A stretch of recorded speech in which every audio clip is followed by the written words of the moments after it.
오늘 본 말씀을 통해서는 이 겸손과 교만의 경계, 교만과 겸손의 경계라는 제목으로 하나 말씀 증거하겠습니다.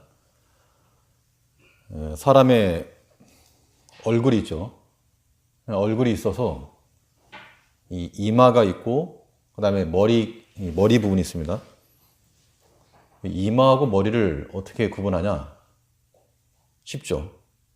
그냥 머리카락이 나 있는 부분부터는 머리고 그 앞까지는 이마고. 예전에 이제 우스갯소리로 머리숱이 없는, 우리가 흔히 대머리 그러는데 어떤 비하적인 게 아니고요. 머리숱이 없는 그런 대머리인 사람들은 어디까지가 이마고 어디가 머리냐, 그 경계를 어떻게 구분짓냐. 그랬더니 누가 말하기를 세수할 때 손이 닿는 데까지가 머리고 이마고 그 뒤부터는 머리다고.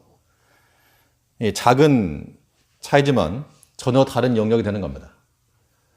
하나님께서 지으신 이 창조 질서가 참 오묘해서 바다에 가보면 그 거친 파도가 몰아쳐도 그 하나님이 정해놓으신 경계를 넘어서지 못합니다. 그래서 그 경계를 가지고 육지와 바다라고 하는 전혀 다른 성질인데 그 차이가 있죠. 어떤 사람이 자신감 있게 무슨 일을 해 나갈 때 참 격려받을 만하고 칭찬받는데, 근데 어떤 경우에는 그 자신감 있게 넘치는 그 모습들이 조금은 꼴불견이라고 보여지는 듯한 작은 차이지만 이것이 큰 결과를 낸다는 겁니다. 이 교만과 겸손이라고 하는 이것도 작은 차이입니다. 7도 작은 차이. 우리는 그 경계를 구분해서 어디까지인가, 요 선을 넘으면 교만이고 요 안에 들어오면 겸손이고, 이런 경계를 우리가 좀 생각해 봐야 되겠습니다. 오늘 읽었던 본문은 14절까지 읽었지만 오늘 이 마지막 33절까지 내용을 다 다루겠습니다. 본문의 내용을 간략히 말씀드리면 이 9지파 반이 남아서 그 땅을 나눠야 되는데, 그 땅을 나누기 전에 요단 동편에서 땅을 얻었던 2지파 반, 르우벤 지파, 갓 지파, 므낫세 반 지파에 대한 이야기를 하면서 14절까지의 그 내용이고 15절부터 33절까지는 이 르우벤 지파, 갓 지파, 므낫세 반 지파에 대한 자세한 영역을 다루고 있습니다. 그러니까 같은 내용인 거죠. 이 내용 자체를 보면 교만이나 겸손이나 이와 관련된 내용은 없어 보입니다. 그런데 이 땅을 분배하라고 하신 하나님의 명령에 대해서 이 일을 수행했던 여호수아와 또 그것을 받아들인 그 백성들, 그들이 만일 교만한 상태가 있었다면 그것을 수용하지 못했을 것이지만, 그러나 그들은 지혜롭게도 그 교만의 선을 넘지 않고 겸손한 자들이 되어서 수용했다는 겁니다. 그러면 이 교만과 겸손의 경계를 우리가 어떻게 구분할 수 있겠는가? 오늘 본 말씀을 통해서 살펴보겠습니다. 첫째는 이 인간적인 한계를 만났을 때 하나님의 능력을 의심하면 교만이고 신뢰하면 겸손입니다. 어떻게 보면 너무 쉬운 말인데 우리가 사람의 한계를 만났습니다. 내가 감당하기 버거운, 혹은 누가 봐도 할 수 없는, 이건 100% 무리다라고 하는 그러한 상황을 만났을 때, 그때라도 하나님의 능력을 신뢰하고 있으면 그것은 겸손이요, 하나님의 능력마저도 의심해버리면 그건 큰 교만이라는 겁니다. 왜 그런가? 인간적인 한계점이라고 하는 것이 나의 한계점인 겁니다. 내가 못하는 겁니다. 내가 못한다고 해서 하나님까지 못할 이유가 없죠. 그러므로 우리는 우리의 약함이 있을지라도, 사람이 당연히 약합니다. 우리 가운데 약하지 않은 사람이 없고, 약할지라도 우리는 하나님의 능력을 끝까지 신뢰하는 자들, 그런 자들이 겸손한 자요, 그들이 또한 주 앞에서 충성한 자들 되는 겁니다. 오늘 8절 말씀을 보시면 8절 전에 13장 1절을 보면 13장 1절에서 여호수아가 나이 많아 늙음에 여호와께서 그에게 이르시되 너는 나이 많아 늙었고 얻을 땅에 남는 것은 매우 많도다. 여기서 두 가지의 상반된 이야기를 하고 있습니다. 여호수아에게 하는 말이 너는 나이가 많아 늙었다. 우리 보통 나이가 많다 혹은 늙었다라고 표현하게 되면 물론 경험으로나 연륜으로나 지식은 많지만 그 젊었을 때에 비해서 할 수 있는 그런 일의 역량, 그 범위가 줄어드는 겁니다. 젊었을 때는 힘있게 써도 나이가 들어가면 못하는 거죠. 물리적인 측면에서. 그렇기 때문에 여호수아가 나이 많아 늙었다 이 말에는 예전에는 모세가 손을 두고 기도할 때 나가서 아말렉과 싸우기도 하고 군대 장관으로서 이 전투를 잘했지만 이제는 어떻다는 겁니까? 내가 감당할 수 있는 역할이 힘이 적다. 그러니까 내가 나이 많아 늙었다라고 하는 말에는 너는 할 수 있는 일이 적다 이건데 근데 1절 하반절에 보면 얻을 땅에 남은 것은 매우 많도다. 뭐 어쩌는 것인가? 여호수아가 하신 말씀이 너는 나이 많아 늙었다. 그러면서 가서 얻을 땅은 많다. 그 말을 들었을 때 여호수아의 심정이 어땠을까? 물론 1차적으로는 본인도 알죠. 내가 나이가 많다. 그 때문에 이 많은 땅을 취해서 그 전과 같이 나가 전투를 해서 취한다는 것이 그에게는 불가능이라고 하는 것을 본인이 몰랐을 리가 없다는 겁니다. 그러나 그 하나님 명령에 대해서 여호수아가 이거 안 됩니다. 마치 아브라함이 하나님께서 내 몸에서 날 아들을 통해서 후손을 주겠다 했을 때 이거 아닙니다. 됐습니다. 저 엘리야살이나 해주세요. 라는 식구와 같이 말을 안 했다는 겁니다. 하나님 전 나이 많아 늙었는데 제가 어떻게 합니까? 다른 사람을 세우시든지 아니면 그냥 여기 있는 것으로 만족하게 해달라고 그렇게 말했을지도 모를 일인데 근데 그런 말이 전혀 없고 하나님께서 명하신 대로 그대로 순종해 나갔다는 겁니다. 이게 이제 겸손의 모습인 겁니다. 우리 믿음으로 산다 그래도 하나님께서 우리에게 모든 능력을 다 주지 않았습니다. 그래서 어떤 사람에게는 이것이 좀 부족하고 어떤 사람에게는 이것이 좀 약하고 사람마다 다 있다는 얘기죠. 그럴 때 나는 비록 약하고 모자르고 못할지라도 하나님의 능력은 여전하심으로 하나님 신뢰하는 것 이것이 우리에게 필요한 겁니다. 그래서 바울 사도는 말하기를 나의 무엇을 자랑하겠노라? 나의 약한 것을 자랑하겠다. 약한 것 자체가 자랑인 게 아니고 내가 약하기 때문에 하나님 의지하지 않고서는 할 수 없다는 겁니다. 바울과 같은 믿음의 대사도라 그래도 그 많은 선교를 통해서 전도 열매들을 맺었던 그 바울 사도라 그래도 내 약한 것 자랑할 것밖에 없다. 하나님 나를 도와주지 않으면 난 정말 설 수 없는 자이다라고 하는 것을 깨달았기 때문에 그걸 자랑했다는 겁니다. 그러니까 그 약한 것이 도리어 하나 앞에 감사의 조건이 되었죠. 그게 겸손한 사람이라는 겁니다. 저도 마찬가지고 여기 계신 모든 분들이 100% 완벽한 사람이 어디 있습니까? 다 문제가 있고 부족하고 모자란 게 있죠. 우리 한계도 다 있고 그럴지라도 우리는 하나님의 능력을 신뢰해서 끝까지 서 나가야 됩니다. 내가 못한다고 해서 하나님이 못하시는 게 아니기 때문에 하나님께서 모세에게 가서 애굽에 있는 내 형제들을 끌어내라 했을 때 모세가 하는 말이 하나님 저 못합니다. 내가 말도 못하고 입이 뻣뻣하고 못합니다. 그랬을 때 하나님께서 내 형 아론이 있지 아니하냐. 그가 말 잘함을 내가 아노라. 그러니까 모세를 보냈었을 때 본인 스스로도 알기를 내가 말을 못해. 물론 그가 애굽에서의 모든 학문을 다 통달하고 익혔지만 40년간 광야 지니면서 잊어먹었는지 기억하고 있을지 아무튼 그가 말하는 것은 난 못합니다 했는데 네가 못한다고 못할 게 아니다. 말 잘하는 아론 있지 아니하냐. 그래서 아론을 붙여서 하나님께서 이를 역사하게 하신 겁니다. 내가 못한다고 해서 하나님도 못한다. 그게 큰 교만인 겁니다. 예수님께서 베드로를 만났을 때 그에게 깊은 곳에다 그물을 좀 내려봐라. 그때 베드로는 고기 잡는 전문가죠. 밤새도록 한 마리도 못 잡았는데 지금 이 시간대 깊은 곳에 내리면 말이 안 되는데 근데 그가 하는 말이 말씀에 의지하여 내리리라. 말씀에 의지하여 내리리라. 그 능력을 들어보니까 선지자거든요. 범상치 않은 그런 선지자이기에 그 말씀에 의지하여 그물을 내렸을 때 그물이 찢어지도록 잡혔다는 겁니다. 그러니까 정말 참으로 겸손한 자들은 어떤 자들인가? 허리를 굽신하면서 이게 겸손이 아니고요. 하나님 말씀에 대해서 온전히 신뢰하고 온전히 순종하는 것, 이것이 참된 겸손이라는 겁니다.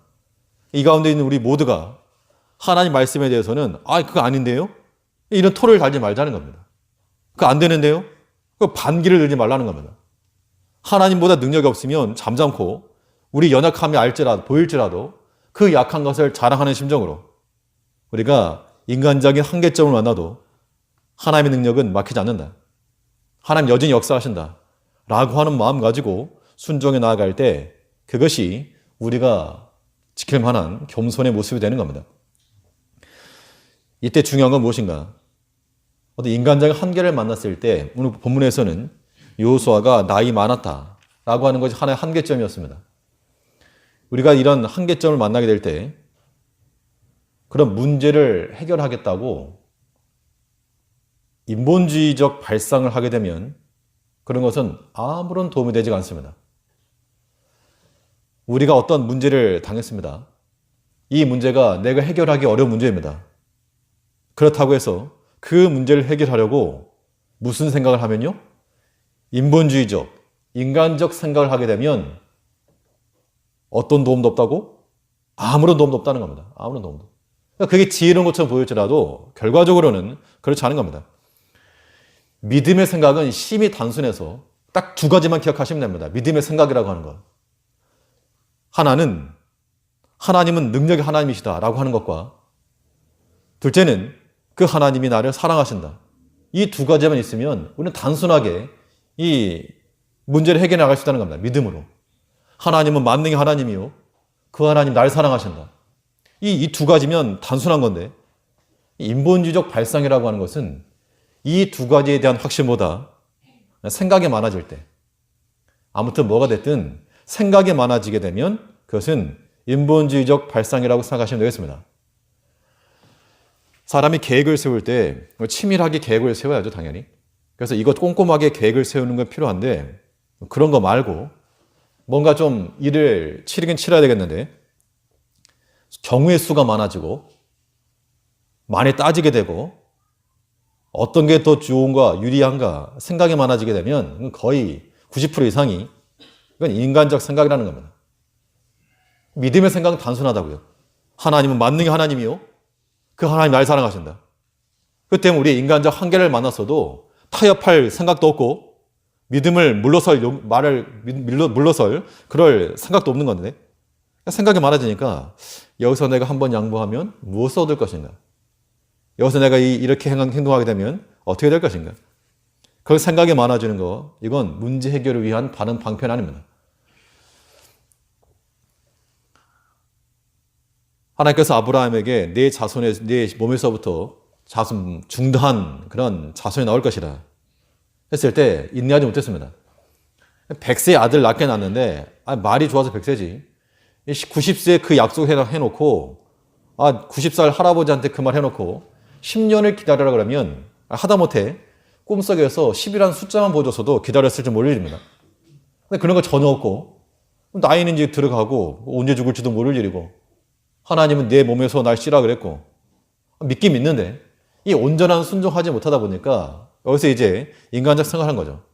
어떻게 하면 자손을 올 것인가. 그래서 하갈을 통해서 이스마엘을 낳죠. 그것이 그의 인생에 있어서 뿐만 아니라 그 가문 대대로 오늘 이르기까지 그러한 이 반목과 불신의 원인이 되는 겁니다. 그때로는 그게 잘하는 거라 생각한 거죠. 이렇게 하면 되겠구나. 그런데 그런 인간적 생각이 도움되지 않았다는 겁니다. 사울이 전쟁을 치를 때 블레셋과의 전쟁에서 사무엘이 오기 전에 그가 번제를 드렸습니다. 사무엘이 분명 내가 올 때까지 기다리라 그랬는데 상황이 급박하게 돌아가니까 전쟁 질 것 같고 백성들은 두려워서 떠나고 있고 사무엘은 온다고 해놓고서 오지도 않고 뭐 지금처럼 핸드폰 쳐볼 수도 없고 그래서 불안한 마음에 자기가 번제를 드린 겁니다. 그때 사무엘이 와가지고 왕이 지금 심히 미련한 짓 했습니다. 하나님께서 수양의 기름보다 여호와의 말씀 청종하는 거 그걸 더 기뻐하십니다. 사울 입장에서는 이거 해결하려고 한 겁니다. 문제 해결하려고. 이 상황에서 백성들의 마음을 하나로 다잡고 아무튼 일을 좋게 만들려고 한 일이었는데 하나님께서 허락지 아니하신 그 일을 하다 보니까 인본주의적 그 발상이 아무런 도움되지 못하고 도리어 그가 폐위되는 그런 결정적 사건이 되고 만 겁니다. 다윗이 밧세바를 보냈을 때 하나 앞에서 회개하고 그 철저하게 돌이켰더라면 하나님께서 용서해 주셨을 것인데 그 죄를 가리려고 어떻게 했습니까? 전쟁에 싸우던 우리아를 불렀고 또 술을 마셨고 또 들어가서 자라 인간적인 생각을 가지고 회유를 했고 그러다 안 되니까 결국에는 죽는 자리에 내 몸과 만 겁니다. 문제를 해결하려고 그 문제를 어떻게 덮어보고 해결하려고 머리를 썼는데 하나님께 회개하고 돌이켰으면 딱 깨끗하게 되었을 텐데 인간적 발상이라고 하는 것이 그에게 도리어 발목을 잡은 겁니다. 그래서 정말 가문의 수채화 같은 성경에 기록되어서 대대로 남을 정도로 아들에게 쫓겨 반역을 당하였고 그 아들은 차마 입에 담지 못할 일을 저질러 버리고 그러므로 우리가 여러 가지 인간적 한계를 당한다 하였을 때 그것을 해결하겠다고 인본주의적 발상 이거 하는 것은 합당한 게 아닙니다. 우리의 믿음의 생각은 단순하다 그랬죠. 하나님은 만능 하나님이요. 그러므로 내가 큰 어려움에 처하고 내가 해결할 수 없는 일을 봉착하였을지라도 하나님께서는 가능하다. 그 믿음 하나와 그 능력의 하나님이 나를 사랑하신다라고 하는 그 믿음 또 하나. 이것이 우리의 오른발 왼발이 되어가지고 한 걸음 한 걸음 나가는 겁니다. 이러한 경계를 잘 지켜나가는 것이 겸손한 자의 모습으로 사는 겁니다.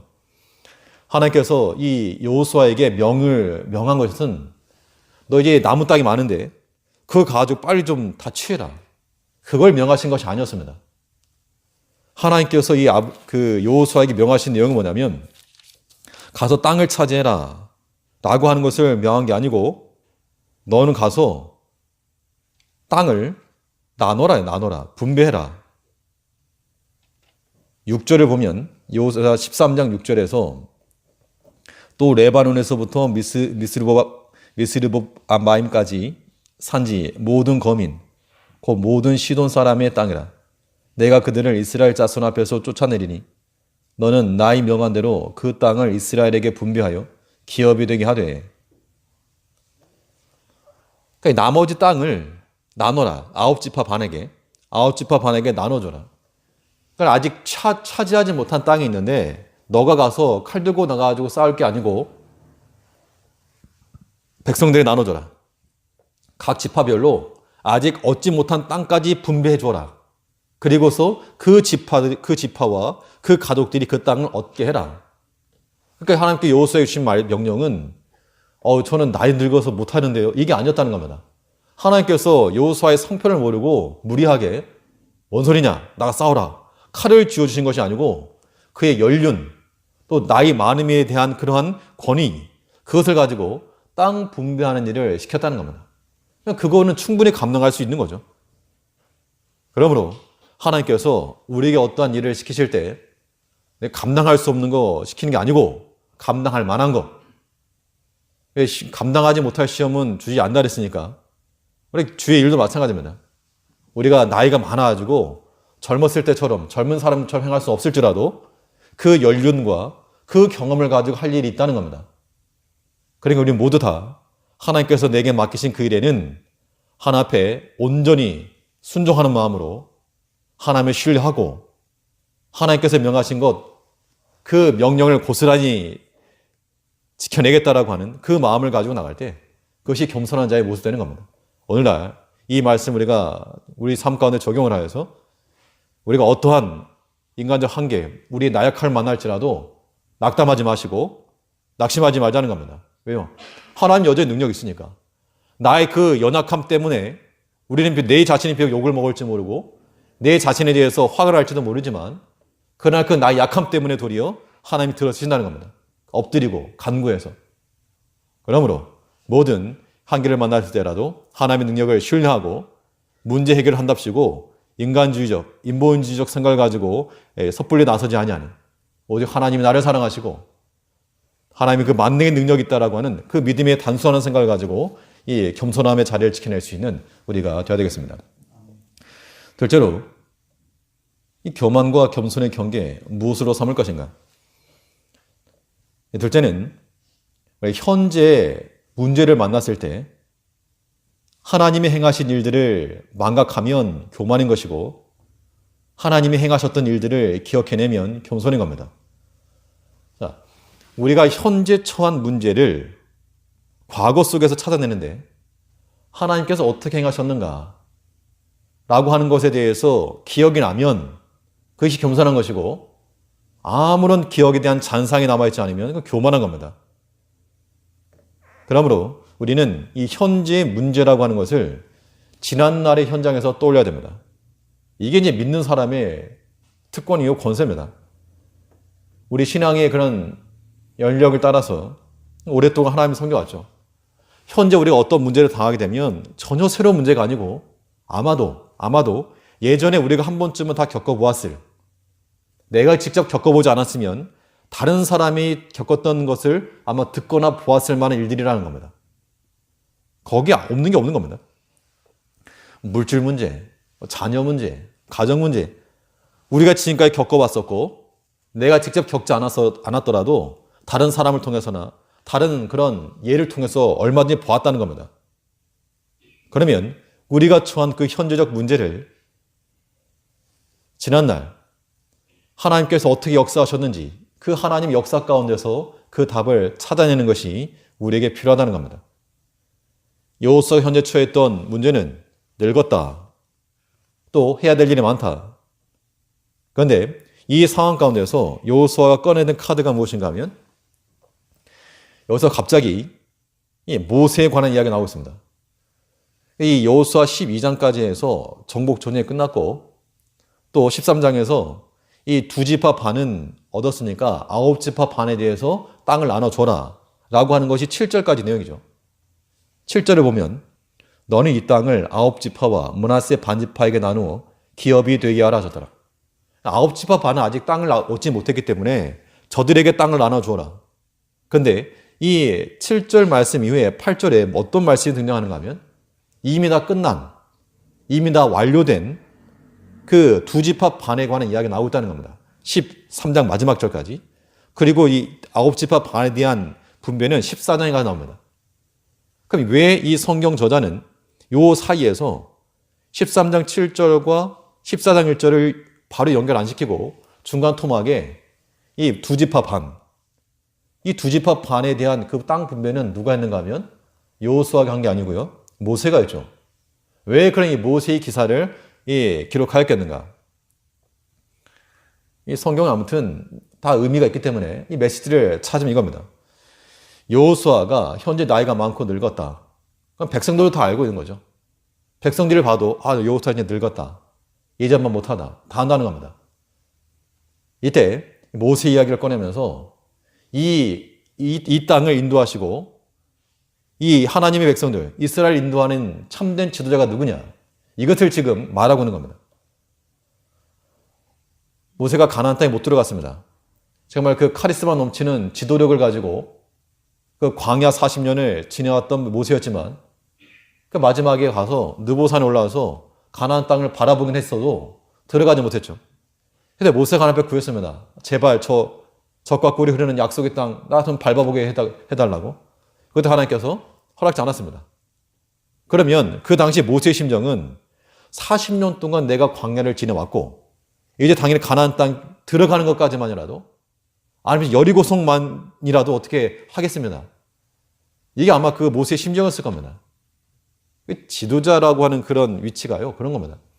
이거 어떤 사명감이라고 하는 게 있는데 그게 지금 1, 2년 했으면 말도 안 하는데 40년간이기 때문에 정말 이 민족의 모든 것에 대한 염려가 있었다는 겁니다. 이거 내가 해야 되는데. 물론 여호수아가 이제 후계자가 되었지만 불안하죠. 불안불안. 저 젊은 여호수아가 할 수 있겠는가? 내가 감당해야 되겠는데. 모든 백성들 그렇게 생각했을 거라는 겁니다. 모세가 해야지 어떻게 하는가? 그런데 하나님께서 모세에게는 들어가지 못하겠습니다. 이 땅을 얻게 하시는 분은 누구시라? 하나님이시라. 너의 참된 지도자는 하나님이시다.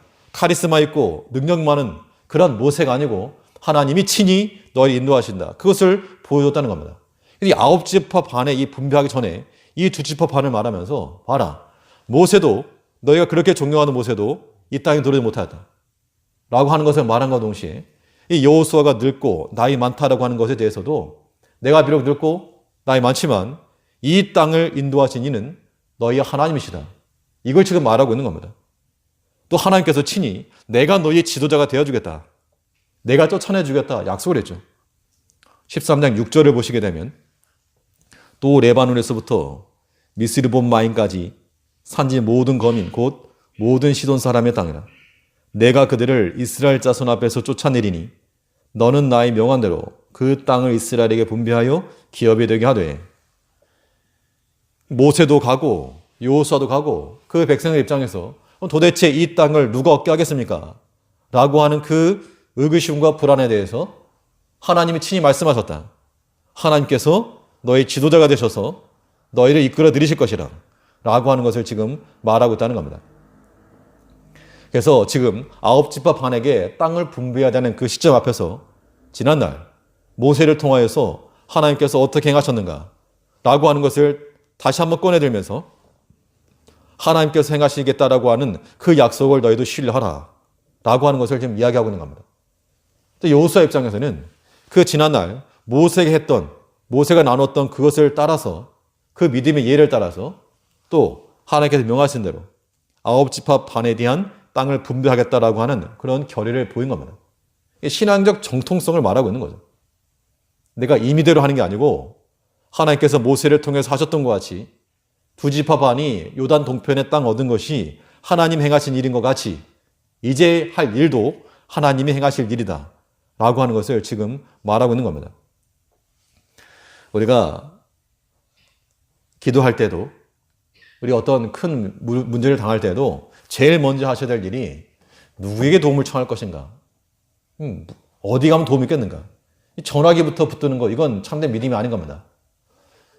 우리에게 시험을 닥치고 고난이 닥치면 먼저 무릎을 꿇고 눈을 감아서 하나님께서 지난날 어떻게 역사하셨는가 그런 것들을 기억해내는 것이 우리 더 살리는 길이 되는 겁니다.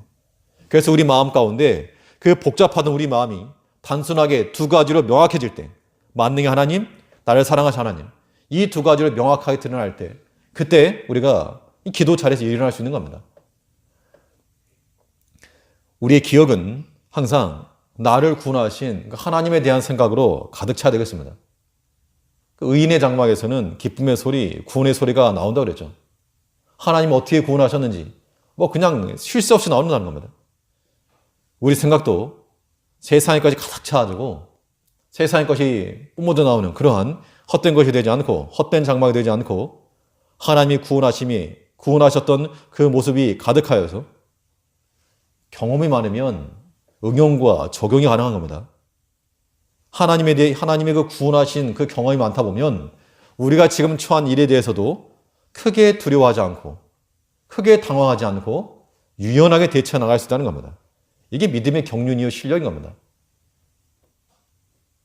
우리가 현재 큰 문제와 시험을 당하였을 때 우리는 하나님의 행하신 일들을 기억해야 됩니다. 하나님께서 어떻게 역사하셨는가? 내가 큰 공경에 처하였을 때, 내가 사람과의 관계에서 큰 어려움에 봉착하였을 때 하나님께서 어떻게 역사하셨는가? 그런 것들을 기억하여서 우리 마음이 가벼워지고 또 단순한 믿음을 가지게 될 때 그때가 우리가 사는 길 되는 겁니다. 그러므로 겸손한 자들은 하나님 행하셨던 일들을 항상 기억하는 자들이요. 그렇지 못한 자들은 인간적인 생각이 앞선다는 겁니다. 그러니까 이 교만의 세계로 들어가지 않도록 하나님 행하신 일들을 항상 기억을 하고 항상 엎드리고 항상 하나님의 능력을 신뢰하며 나갈 수 있는 우리가 되어야 되겠습니다. 마지막으로 이 교만과 겸손의 경계를 어떻게 또 정할 수 있겠는가? 이 공동체를 세워 나아갈 때 하나님의 제한하신 것을 거부하면 교만이고 그걸 수용하면 겸손입니다.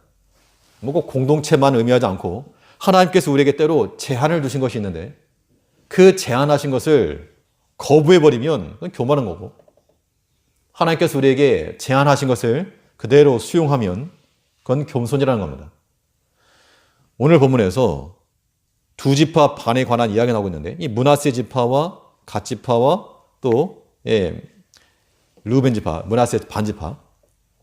그런데 이 이야기 가운데 특이하게 한 가지 첨가된 그런 지파가 하나 있습니다.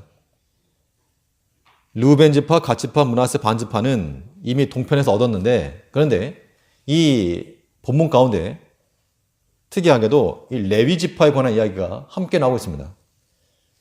14절을 보시면 오직 레위 지파에게는 여호수아가 기업으로 준 것이 없었으니 이는 이스라엘 하나님 여호와께 드리는 화제물이 그 기업이 됨이 그에게 이르신 말씀과 같음이라라. 자, 그래서 지금 이 요단 동편에서 땅을 얻었던 두 지파 반이 있고 또 그 요단 서편에서 땅을 얻어야 했던 9지파 반이 있고 아무런 분깃을 얻지 못했던 레위 지파가 있었다는 겁니다. 이스라엘 공동체를 세워 나가실 때 하나님께 똑같이 n분의 1로 나누지 아니하시고 어떤 지파는 먼저 주시고 또 어떤 지파는 나중에 줬지만 더 큰 걸 주시고 또 어떤 지파는 아예 안 줬다는 겁니다. 그 결정을 누가 했는가? 그 결정을 하나님께서 하신 것이죠.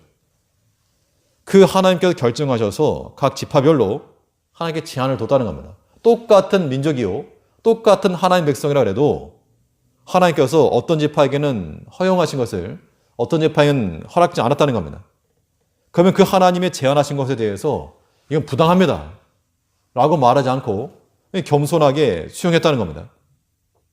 그럼 간단하게 살펴보시면 먼저 요단 동편에 있는 지파들, 요단 동편에 있는 지파들은 기업을 먼저 얻었죠. 기업을 먼저 얻겠다 그랬을 때 민수기 32장에 보면 나오죠. 그때 요단 동편에서 이 옥과 시온 이 두 왕을 친 다음에 거기에 목초지가 많으니까 이 르우벤과 갓과 므낫세 반지파가 나와서 하는 말이 우리에게는 짐승떼가 엄청 많습니다. 여기 목초지가 있으니까 우린 여기서 땅을 얻겠습니다. 그때 모세가 이놈 아주 크게 노했다 그랬습니다. 너네가 여기서 이래버리면 완전 김 빠지는 소리 아니냐. 아니 우리가 이제 요단강 건너갈 타이밍인데 너네가 여기서 주저앉겠다 그러면 다른 형제들이 얼마나 낙심하겠느냐. 그때 이 두 지파 반이 와서 뭐라 그랬는가 하면 우리가 이 땅을 얻지만 이 처자와 짐승들은 남겨두고 우리가 다 무장하고 건너가겠습니다. 그래서 다른 형제들이 다 땅을 얻기까지 돌아가지 않고 앞장서서 싸우겠습니다. 그렇게 말했다는 겁니다. 여기서 우리가 먼저 알아야 될 것은 이 두 지파 반은 먼저 받았죠, 사실. 먼저 받은 자의 책임이라고 하는 겁니다. 먼저 받은 자의 책임. 먼저 받은 자에 대한 책임을 감당하겠느냐? 라고 하는 질문에 대해서 이 두 지파 반이 예라고 한 겁니다. 그러니까 그 공동체가 서나갈 수가 있었죠. 만약 그러지 않고 싫은데요 그랬다면 자기만 생각하는 거예요. 자기만 생각하는 거예요. 우리 하나님의 교회를 세워나갈 때도 마찬가지입니다. 먼저 받은 자의 몫이 있는 겁니다.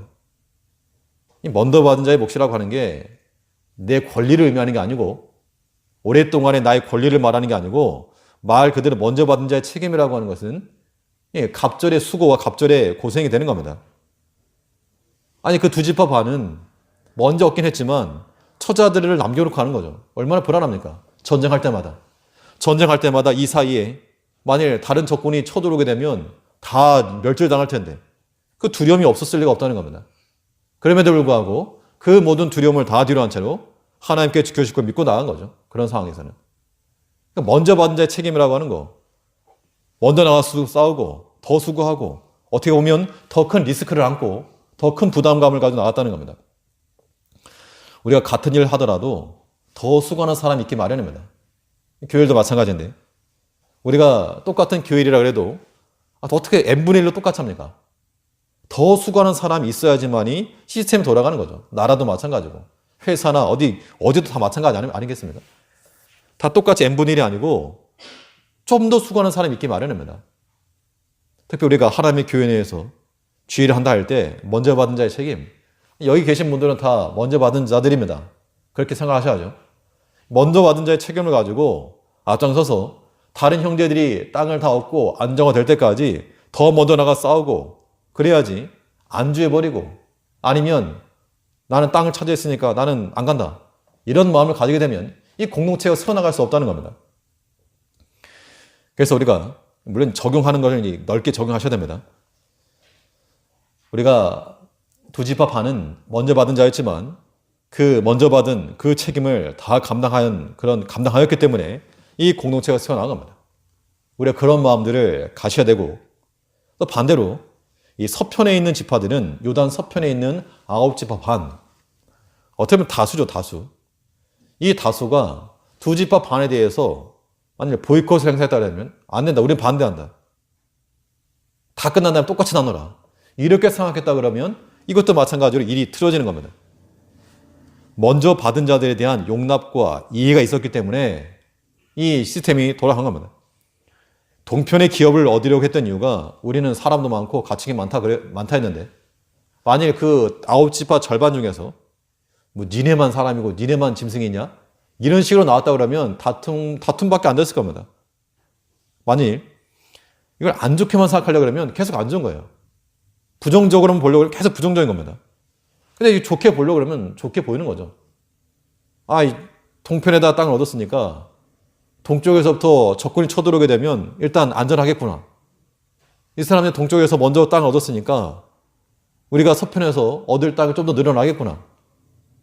동편에서 미리 얻고 와서 전쟁하는 거니까 아주 그냥 필사 힘을 가지고 싸우겠구나. 이렇게 생각한다 그러면 버릴 카드가 아니라는 겁니다. 그러니까 어떤 일이건 우리가 안 좋게만 보려고 그러면 계속 안 좋은 거예요. 좋게 보셔야 됩니다. 믿음 안에서 보려고 하고, 또 긍정적으로 좀 생각을 하고, 그래야지만이 공동체가 세워나가지, 어차피 우리 개인이 다 문제를 안고 가는데 그 문제를 들춰서 문제만 지적해버리게 되면 혼란과 어지러움만 생기는 겁니다. 다툼과 분열이 생기고, 동편에서 땅을 얻었던 두 지파 반은 먼저 받았지만 먼저 받은 자의 책임을 감당했고, 서편에 있었던 9지파 반은 나중에 받았지만 먼저 받은 자들을 인정해 주었고, 또 그들이 약속한 대로 이룬 것을 기다렸다는 겁니다. 서로 간에 그러한 이 주고받음, 서로 간에 그러한 신뢰가 있었기 때문에 공동체가 세워나갔죠. 뿐만 아니라 레위 지파 같은 경우는 하나님께서 땅을 따로 주지 않았는데, 만일 그들이 왜 은혜 안 줍니까? 이렇게 나왔다 한다면 이것도 문제가 됐을 겁니다. 그런데 하나님께서 제안하신 것을 그들은 그대로 수용했습니다. 그래서 이 땅에 있는 그 땅을 자기들의 분기로 삼지 않고 하나님을 자기들의 분기로 삼은 겁니다. 그냥 주지 않았다 이렇게 말하지 않고 대신에 뭘 줬는가 하면 14절 보시면, 오직 레위 지파에게는 여호수아가 기업으로 준 것이 없었으니 이는 이스라엘 하나님 여호와께 드리는 화제물이 그 기업이 됨이 그에게 이르신 말씀과 같으며더라. 화제물, 즉 이스라엘 백성들이 이 제사 드릴 때 가지고 나오는 그런 제물, 번제 같은 경우는 다 태워드렸고, 화제물, 화목제, 또 소제, 곡식으로 드리는 제물이 있었고, 소와 양으로 드리는 그런 화제물이 있었고, 그런 것들을 가지고 이제 레위 지파들이 먹었다 그 이야기입니다. 인간적인 생각을 가지고 보면 어떻게 보면 참 비참한 거죠. 내가 내 힘으로 벌어서 먹고 살아야지, 그런 마음을 가질 수 있지만, 그런데 하나님께서 그런 구조를 주셨다는 겁니다. 그러니까 이 레위 지파가 번성할 수 있는 길은 이스라엘 백성들이 영적으로 풍성해지는, 하나님을 참으로 섬기고 하나님께 대한 신앙심이 깊어지는 것만이 이 레위 지파들이 풍요롭게 사는 길이 되었다는 겁니다. 우리 영적 기근을 만나게 되면 먹을 것도 없다 이거죠. 실제로 이 사사시대에 이 영적 침체기가 되니까 백성들이 하나님을 찾지 않죠. 하나님의 제사 오른 사람이 적으니까 제사장들에게 돌아갈 음식이 줄어들죠. 그러니까 레위 사람들이 먹고 살겠다고 터진 거 뿔뿔이. 이런 시기가 바로 사사시대였다는 겁니다. 단지 먹고 마시는 그 문제를 떠나서 하나님께서 레위 지파에게는 구별해서, 근데 이 레위 지파만 하나님께 구별한 게 아니고 레위 지파를 구별했지만 이 레위 지파들이 사는 길은 하나님 백성들이 가져온 그런 화제물을 가지고 먹고 살았죠.